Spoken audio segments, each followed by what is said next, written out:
Secretary of State Anthony Blinken, he heads to China next week. Now, he just held a phone call with China's foreign minister. This is ahead of his trip.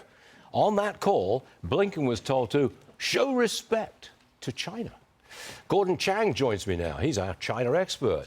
China feels they can just shove us around, don't they? Well, they certainly do. They did that from the beginning of the Biden administration with that infamous meeting in Anchorage in March of 2021.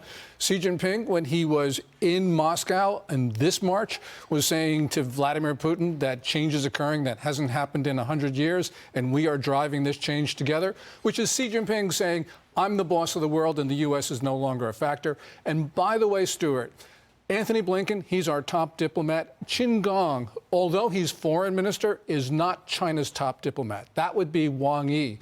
So for Blinken to meet with Qin Gang is really a humiliation for the United States.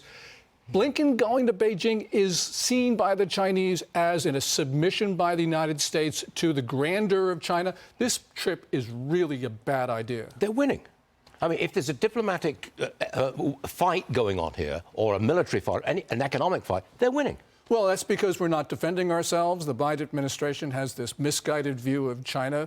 You know, it's sort of a view that is founded in the 1990s and doesn't recognize the reality of today.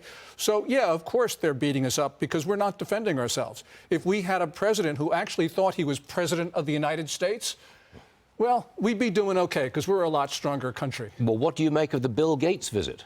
Well, Bill Gates is going to meet Xi Jinping, as Lydia just mentioned. And clearly what you've got right now is whether Blinken will meet Xi Jinping. And it's, I think, you know, a certain sort of humiliation move. The other thing, of course, is that China desperately needs foreign business. And that really means that they need to see Bill Gates and Elon Musk and Jamie Dimon and all the rest of them because the Chinese economy is showing signs of real distress. So we've got leverage. There is leverage on the economic side, on the business side of it. Absolutely. You have a Chinese economy that is not going to grow like they say they are. They said 4.5% in the first quarter of this year. It was more like zero because the economy actually contracted in January and February. And also imports, which is really the best indicator of domestic demand, they've been down now for 8 straight months. But Xi Jinping is still very much in power. He ain't going anywhere, is he? And he's not going to change their policy. No, he's going to become much more arrogant, and we're seeing this in any number of different ways. So he thinks that he can do whatever he wants, and this gets dangerous because he wants to basically absorb his neighbors. You know, it's not just Taiwan, it's also Japan, it's the Philippines, it's India, and they want to take over all of peripheral waters, which means that they are impinging on freedom of navigation. This question may be off the wall, but if it became President Harris, would Xi Jinping immediately turn around and invade Taiwan? I don't think it would be immediately invading Taiwan, but I think that they see that the United States right now is not, the administration is in disarray, especially over issues like Taiwan.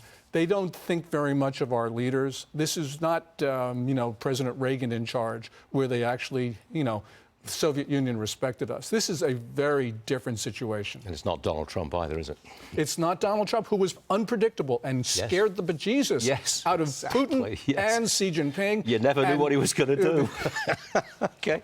Gordon, good stuff. Thank you very much indeed, Gordon. Good stuff.